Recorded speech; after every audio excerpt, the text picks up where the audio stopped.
Selithelekile libutho lembali kutobhalisela umkhosi wemhlanga walonyaka.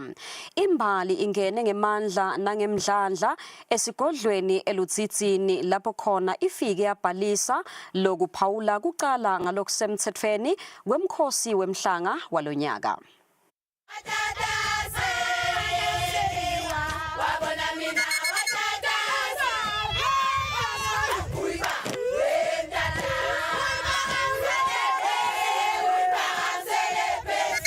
Kuyinjabulo yodwa ebuthweni lembali ngesikhathi litheleka ngebuningi balo esigodlweni elutsitsini.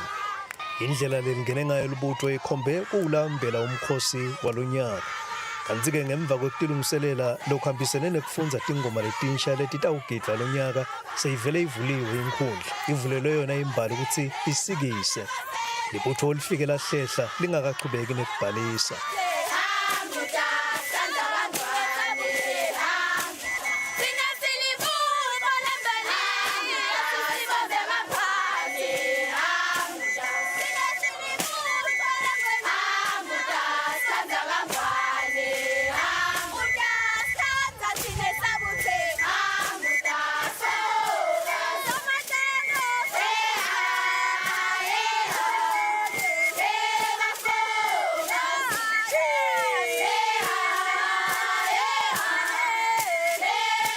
Imbaleke iqhubeke nekubhalisela wona umkhosi wemhlanga walonyaka.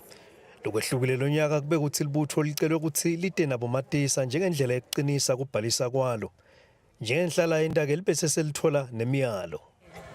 Lokunye mbali lokuthi ngekile ukuthi nikhanze indzawo yalakha ihlobile niqhubeke nishiye ihlandekile.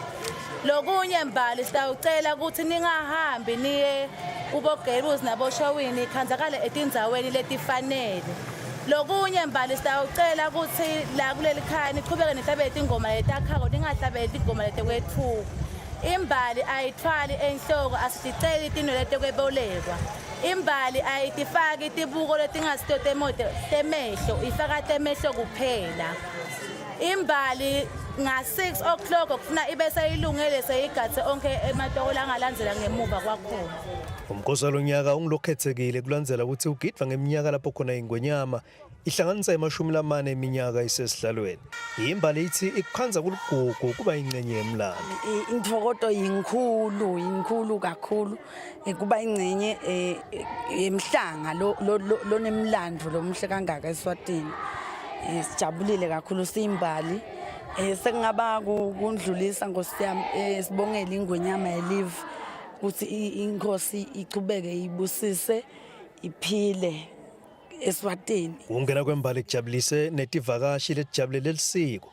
Takudumisa nokuthi umkhosi wemhlanga ukuthatha imbali ukuthi itigcine.